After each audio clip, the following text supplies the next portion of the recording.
Let me tell you about a man I knew. We'll call him Marcus. Marcus did what people say you're supposed to do when you're serious about someone.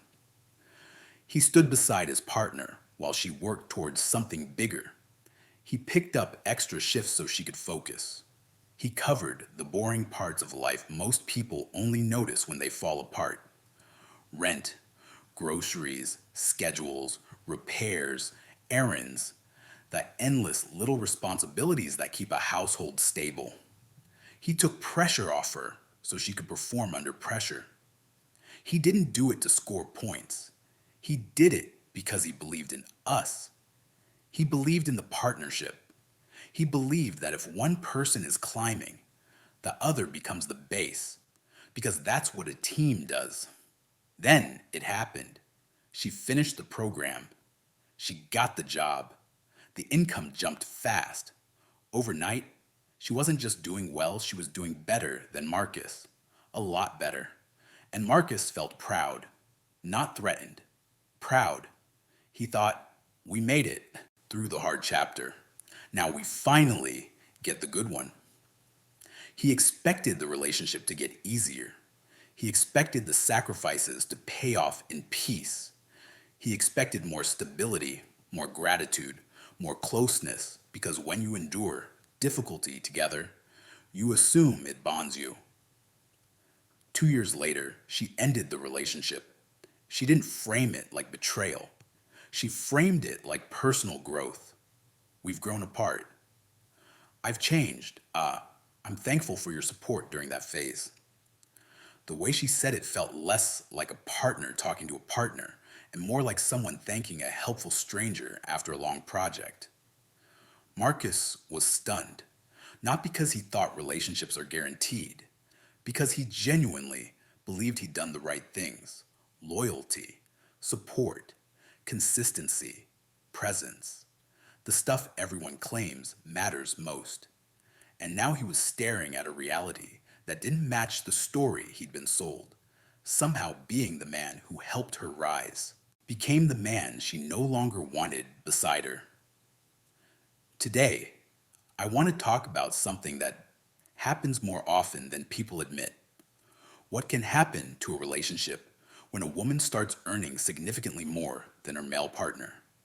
Not always, not inevitably, not as a rule, but often enough and in predictable enough patterns that any man who wants a stable relationship should understand the terrain.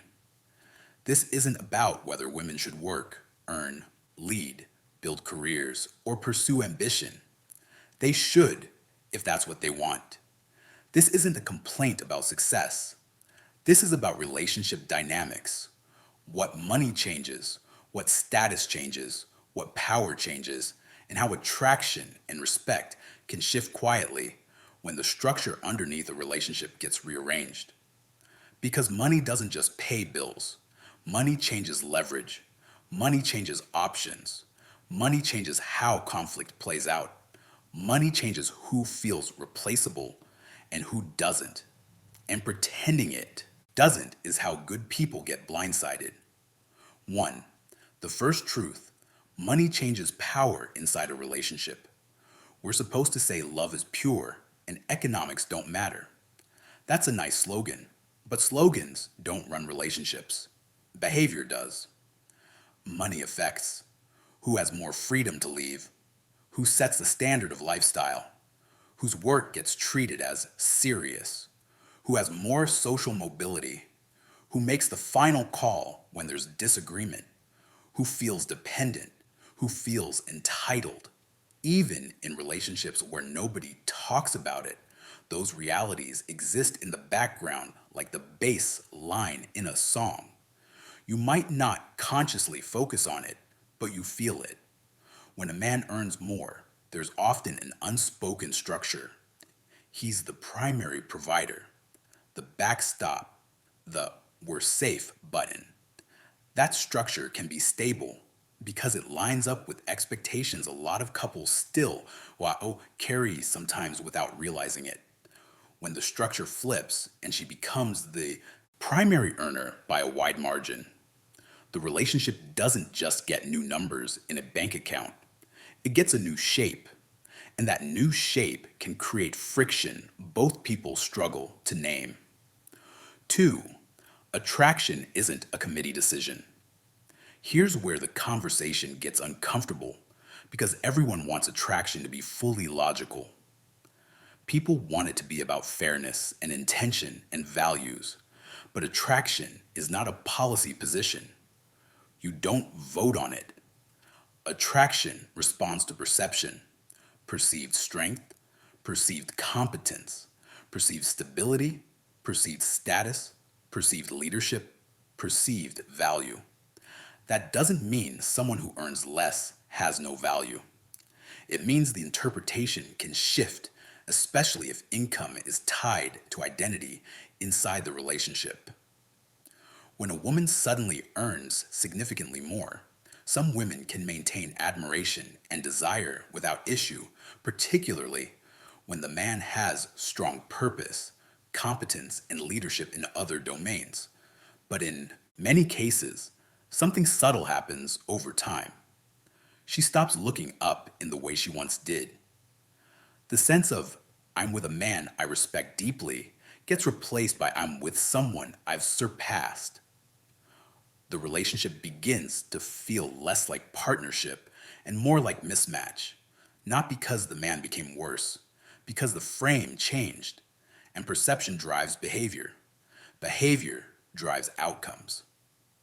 Three, the quiet conflict nobody wants to name. Role tension.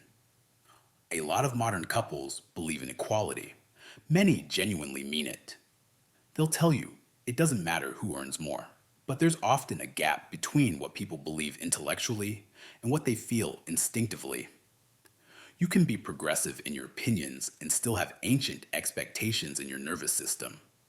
And when the structure of a relationship contradicts unspoken expectations, discomfort appears in small ways. She may feel like she's carrying. He may feel like he's failing. She may feel less protected, even if she's not in danger. He may feel less needed, even if he's loved. The tragedy is that both people often feel this tension, but can't talk about it honestly because it sounds wrong to say out loud. So it turns into side effects, tone, distance, criticism, comparison rather than a direct conversation. And when tension can't be named, it can't be solved. It can only leak. 4. The support paradox. When being the backbone becomes being the background, many relationships include a build phase. One person is grinding through training, education, a startup, a career transition. The other person becomes the stabilizer. That stabilizing role is noble. It's real partnership. It can be love in action. But here's the paradox. Support is most appreciated when it's needed, and easily forgotten when it's no longer required. During the struggle phase, she needs him. His steadiness matters. His contribution is obvious. The relationship feels like teamwork. Then she succeeds. The pressure releases. The money comes in. The independence arrives. And what used to feel like he's my rock can start to feel like he's there. Not in every case, but often enough to be a pattern. Why? Because when someone becomes self-sufficient, the emotional story changes. Dependence used to create appreciation. Independence can create judgment. Now, she doesn't need the stabilizer in the same way. She can outsource logistics.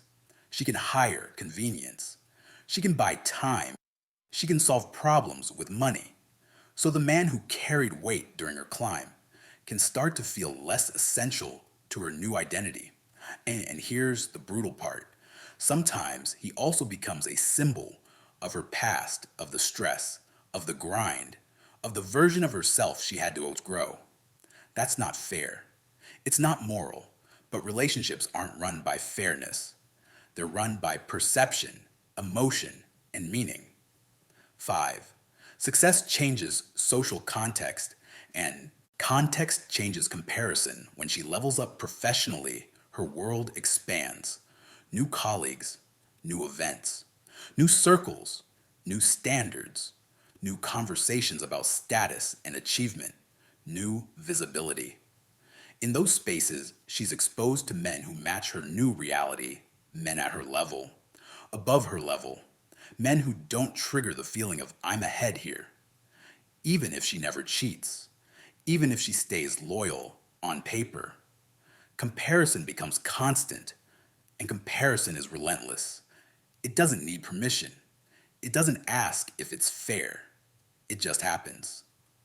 The higher her status climbs, the more she's surrounded by people where her partner can start to look like an exception, sometimes in a good way, sometimes in a way that slowly drains desire.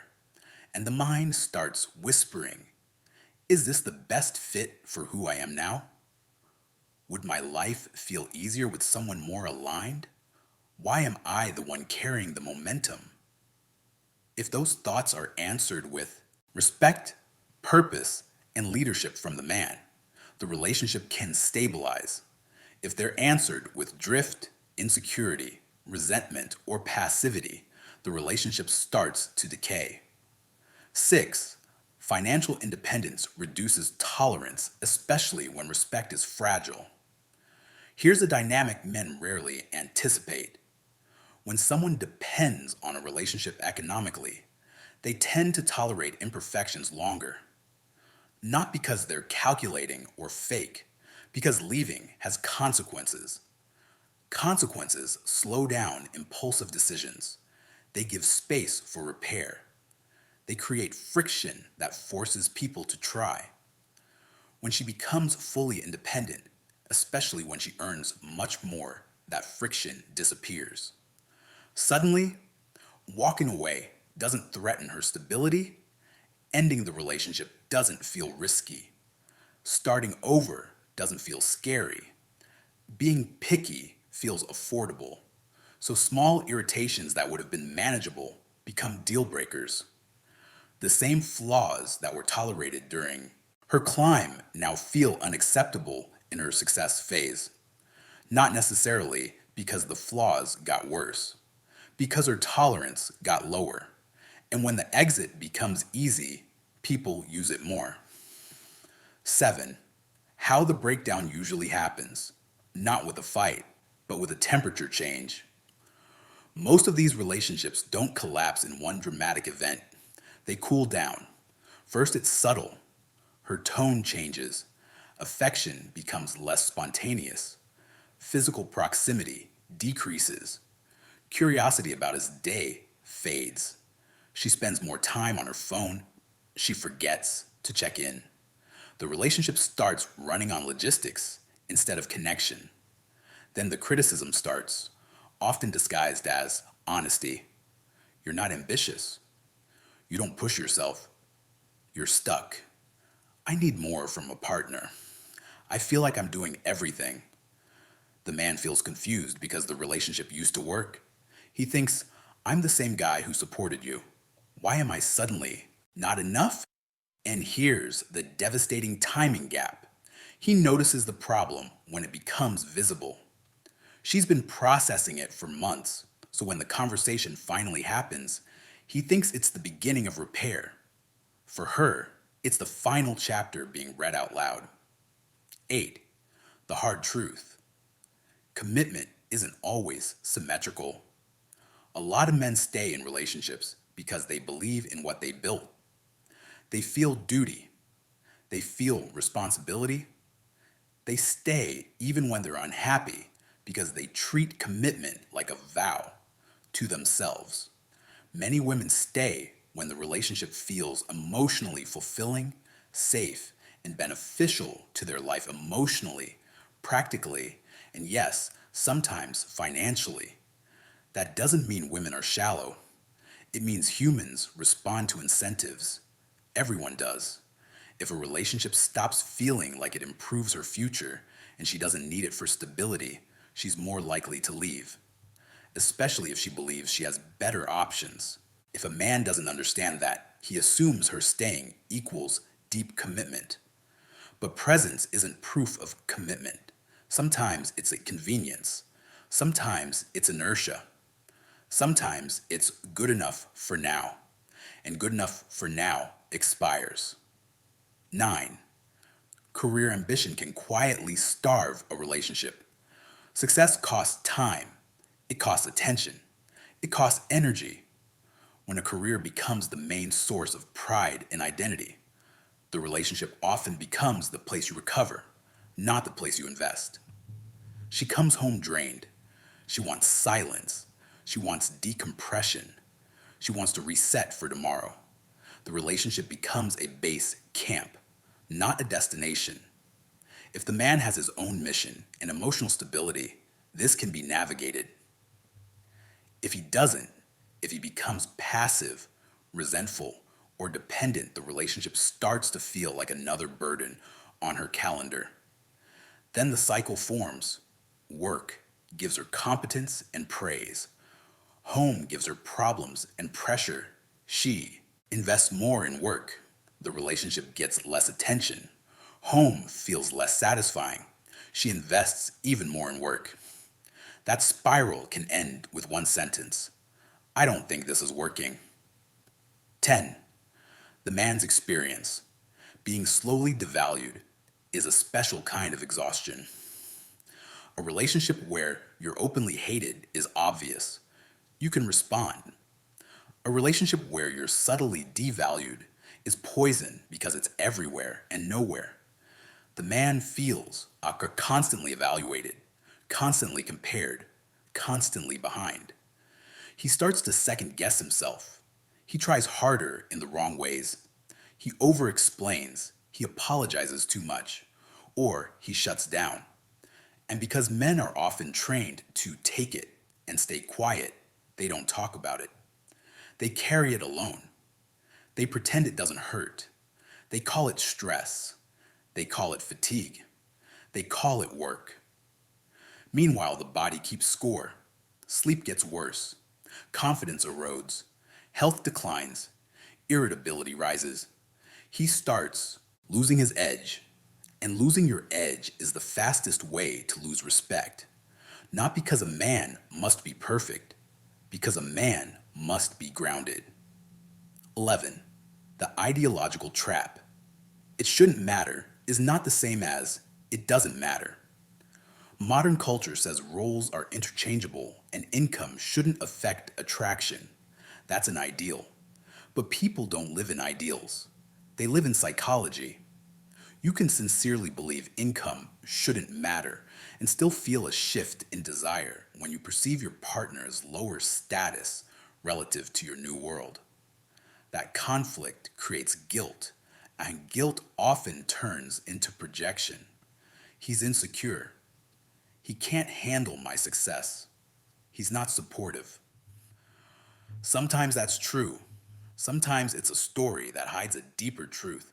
She no longer feels the same admiration, and she doesn't want to admit it. Because admitting it makes you sound like the villain. So instead, the relationship dies by 1,000 explanations that circle the real cause but never touch it. 12. The foundation under all of it. Relationships survive when future value feels alive. People stay when they believe the future is better together than apart. That belief updates constantly, often subconsciously. If her trajectory is rising and his trajectory is flat, she may begin to perceive together as carrying him, limiting herself, compromising her new identity. If she perceives apart as freedom, alignment, options, and upward momentum, the calculation shifts. And here's what men need to understand. You can't talk your way out of that shift. You can't guilt your way out of it. You can't bargain your way out of it. You can only change it by changing the reality that produces the perception. Which brings us to the part that actually matters. What a man should do before, during, and after these shifts so he doesn't end up like Marcus, blindsided and hollow. What men should learn from this without becoming bitter. This is not a call to fear successful women. This is a call to stop being naive about dynamics. A strong relationship can absolutely survive income changes when the man maintains respect through identity, leadership, and purpose, and when the couple has honest conversations about power, lifestyle, and expectations.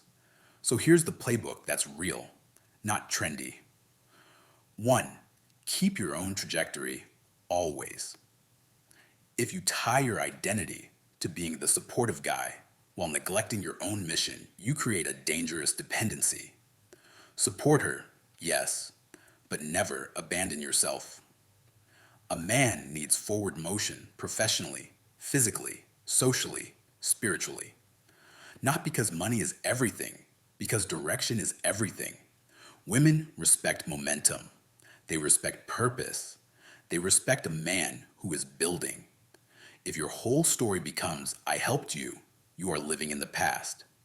Attraction doesn't live in the past. 2. Build value that isn't only income. Income matters because it signals competence and status, but it's not the only form of value. A man can remain deeply respected if he is disciplined, emotionally steady, socially respected, physically strong, capable under pressure, decisive, principled, leading a meaningful mission. If she earns more, but she still experiences you as a leader grounded, competent, and high value in life, income won't automatically corrode attraction. But if she earns more and you become passive, uncertain, and dependent, attraction will erode fast. 3. Don't let support turn into servitude. There's a line between being a partner and becoming the staff. If you quietly do everything while she climbs, and your needs are never voiced, you create a dynamic where your contribution becomes invisible. A man must have standards. A man must have boundaries. A man must be able to say, I'm proud of you, I'm with you, and I also need this relationship to stay balanced. If you don't protect your own dignity, you teach people they don't have to. 4. Talk about the shift early before resentment builds. If her income jumps and the lifestyle changes, talk about it like adults, not with jokes, not with passive comments, directly. How do you want us to handle decisions now? What does leadership look like in our relationship? What do we both need to feel respected? How do we protect intimacy while your career accelerates? Most couples avoid these talks because they're awkward. Then the awkwardness becomes distance. Then distance becomes breakup language. 5. Protect respect. Like it's oxygen, respect is a gatekeeper for love. If she speaks to you with contempt, if she dismisses you, if she undermines you, if she uses income as a weapon address, it immediately, not emotionally, and not with pleading, firmly. I'm not going to be in a relationship where I'm spoken to like that. If you tolerate disrespect, you normalize it. If you normalize it, it grows. 6. Stay dangerous in the right way. Not reckless, not toxic, not unpredictable. Dangerous as in, you can survive without her. You have options. You have a backbone. You have standards. You have the ability to walk away from disrespect. Neediness is not love. Neediness is pressure. A woman doesn't respect a man who clings. She respects a man who chooses. 7. Understand what you're really building. If you support someone through a build phase, don't assume gratitude will protect you forever. Gratitude is an emotion. Emotions change. What protects you is the structure you build: mutual respect, mutual investment, clear roles, shared vision, honest conversations about power and expectations, and your own ongoing growth. Support is beautiful, but support without self-respect is a trap. The closing truth. The lesson is not women shouldn't earn more. The lesson is that income shifts can change relationship dynamics, whether you want them to or not. The lesson is that respect and attraction respond to perceived value, and perceived value is influenced by status, trajectory, and leadership. The lesson is that being the man who helps someone rise is noble, but nobility alone doesn't guarantee loyalty. And the lesson for every man listening is simple: build your own foundation, maintain your own direction, keep your dignity intact. Make sure you are not living on someone else's momentum. Because relationships can change, people can change, context can change. And when it does, you want to be standing on something you built, not something you borrowed. So if you've watched a relationship shift, when the money shifted, don't just carry it as bitterness. Extract the lesson, understand the dynamics, build your own value, protect respect, maintain trajectory, and never assume that what you gave will automatically be honored once it's no longer needed.